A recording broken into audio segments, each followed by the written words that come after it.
How much poison are you willing to drink? A glass? A drop? Teaspoon? One drop will kill you. Some will kill you faster than others.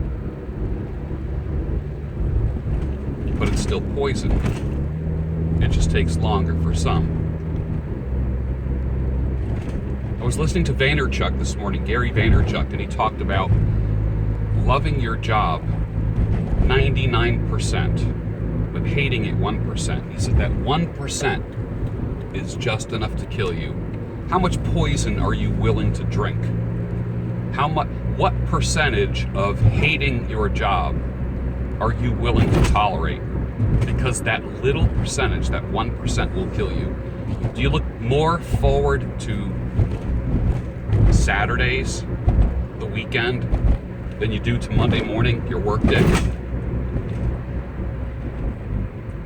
And you probably have been raised thinking that you have to suck it up. You probably have been raised thinking, I just do what I gotta do. That not liking what you do, I'm not gonna go as far as saying loving, but liking, enjoying what you do. I am absolutely convinced if I had it to do all over again, I would make different choices. You're going to succeed the most in two areas, or I should say the combination of two areas. Number one, things you are good at and things that you like.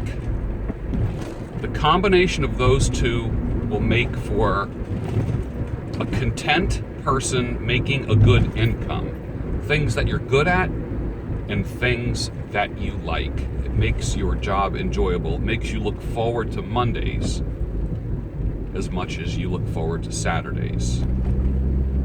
Then work doesn't seem like work, does it? What would you do differently? Answer down below. If you had it to do all over again, what would you do differently? But I'll add this. What's keeping you from doing that now? Is it age? Is it money? Is it a spouse, a partner? Is it friends? Is it the fear of being rejected or being made fun of or mocked or ridiculed? Can you secretly work on improving yourself? Because if you do it publicly at first, people are just so free to make comments and to ridicule and make fun of you that what happens is you listen to that and then you become subject to discouragement. And that can affect you. But how much poison are you willing to drink? How much disappointment, how much hating your work are you willing to put up with? I contend that you need to eliminate as much of that as possible and work on two things: the things that you're good at and the things that you like or love, as some people say. Years ago, there was a book called Do What You Love and the Money Will Follow. I don't necessarily believe that. I say do what makes money and the money will follow. Love really has nothing to do with it.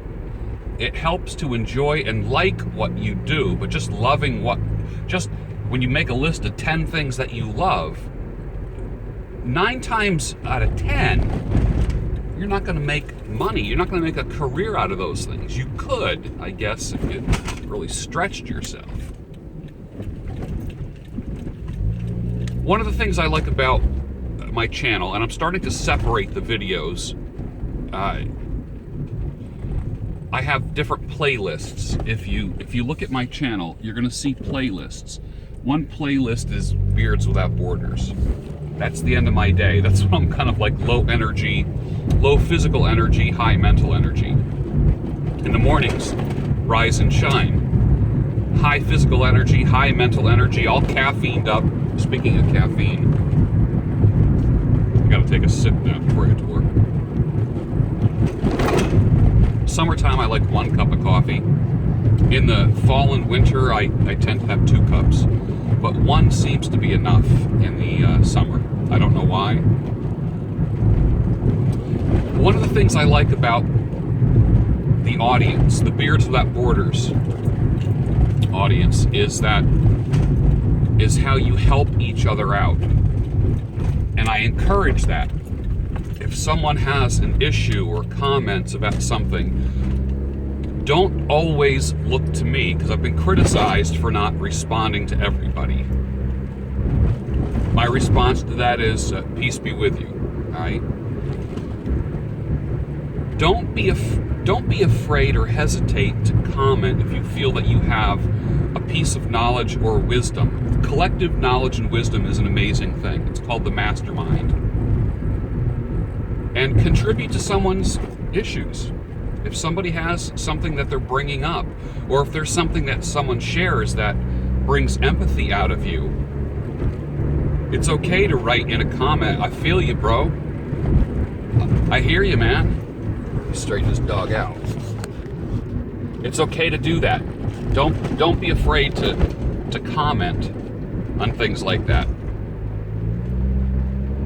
The other thing is this.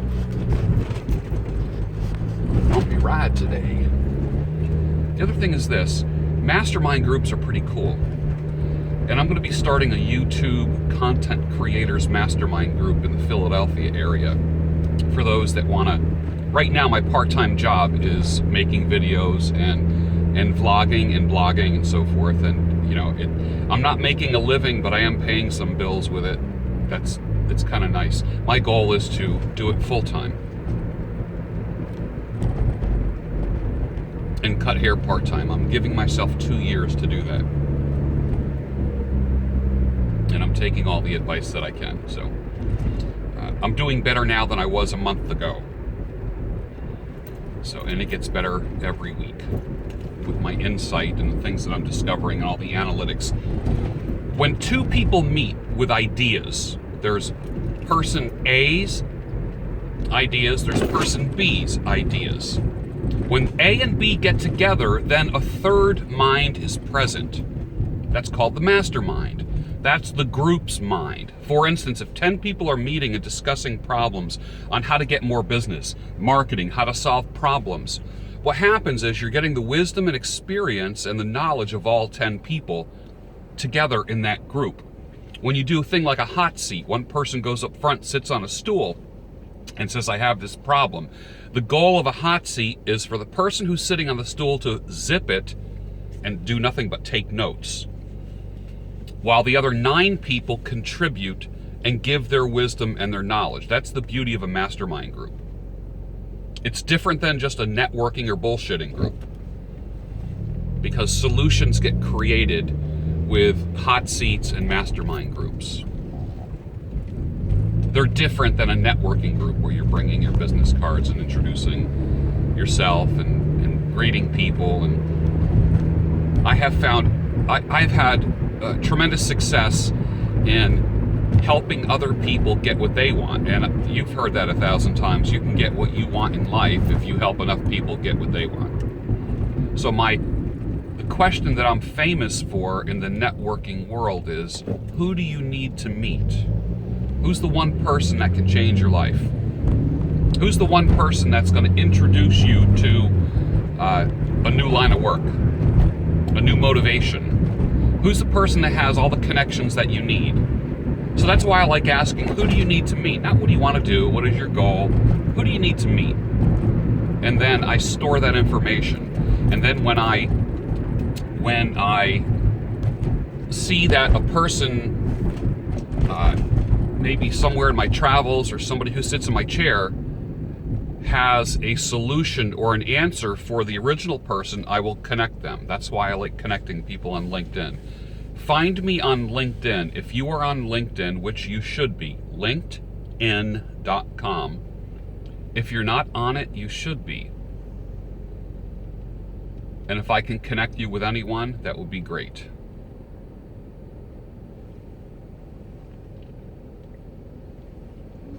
So I'm separating my playlists into Beards Without Borders, Rise and Shine, which is more of like the life coaching stuff, which is me kind of practicing I have a master's in education with a concentration in counseling, and for 22 years I worked in healthcare,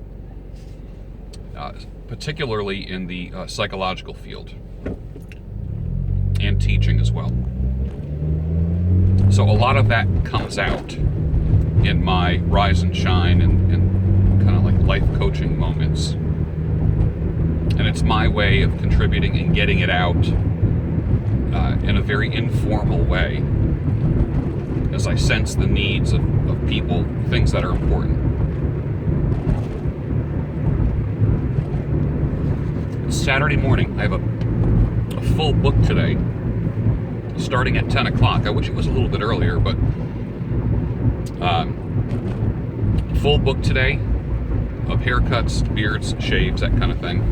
Right now I'm working strictly with men, and I kind of miss cutting ladies' hair, and I'm going to probably go to that in a more boutique setting in the future.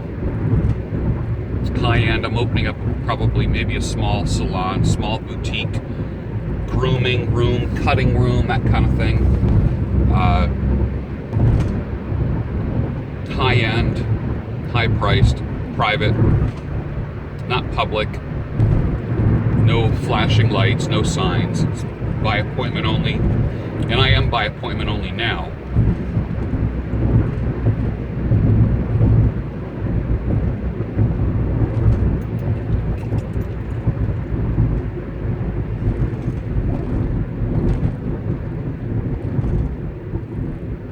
Looking forward to Nashville. We'll see how that works out. I'm going to have fun meeting a lot of people. I enjoy that. We have a new thing at work where we no longer have to wear dress pants and a tie and all that. That came down this week. So today I just have like a pair of black jeans on, my Dansko shoes, which are the most comfortable shoes to stand in. People who are on their feet a lot, not walking a lot. I know nurses and doctors like to wear Crocs and Dansko. I like Dansko for standing. They're not great for moving a lot. If you're just, in my world, I move 4 feet to the left and 4 feet to the right. That's my activity all day. And Dansko is perfect for that. I have the black ones that I really enjoy. They're basically closed heel clogs. They're just incredibly comfortable.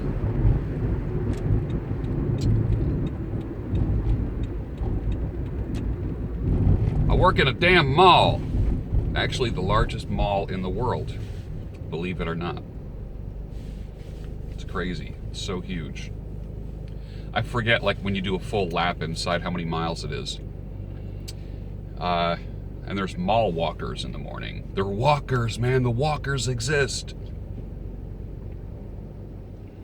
How much poison are you willing to drink? How much negativity, how much hate for your job, how much dislike are you willing to swallow? And what can you do to change it?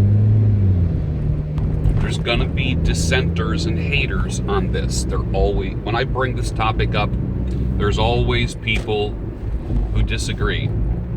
Peace be with you, man. You can comment all you want.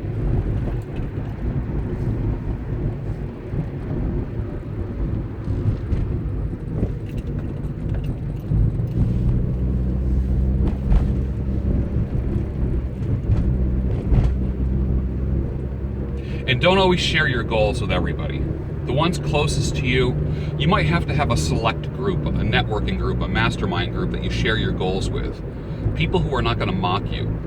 Because what's going to happen is your family and your friends, your spouse, people might look at your dreams and laugh. And I always say, like, I find myself to be somewhat impervious to ridicule, and I kind of get empowered by people's laughing and mocking. It means nothing to me. It actually empowers me to be, oh my God, there's a walker in the street right now. I'm dead serious. There's a walker. Look at, right there. What is up? Oh, that is a trip. I don't know if the dude's high or what. He was walking like a damn walker. I hope he ain't biting anyone. Tattooed up. I don't know if he's filled with opium or what. Wow, that's a trip. Boy, that knocked me off my game for a second. Anyways, Holy smokes! Where's Daryl and Rick when I need them?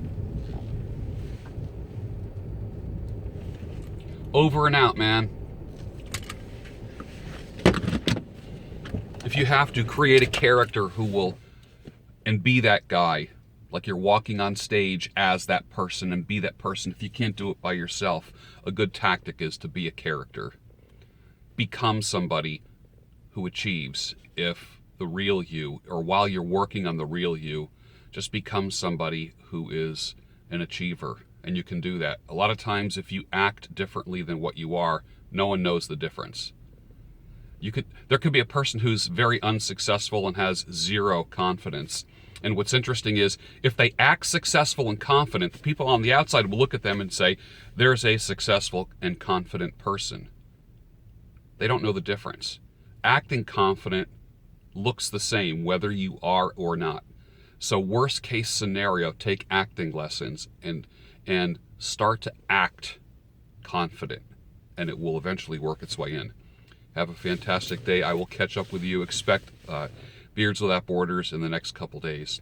I appreciate you. I believe in you. You can do it. I know you can. Now get out there and do it.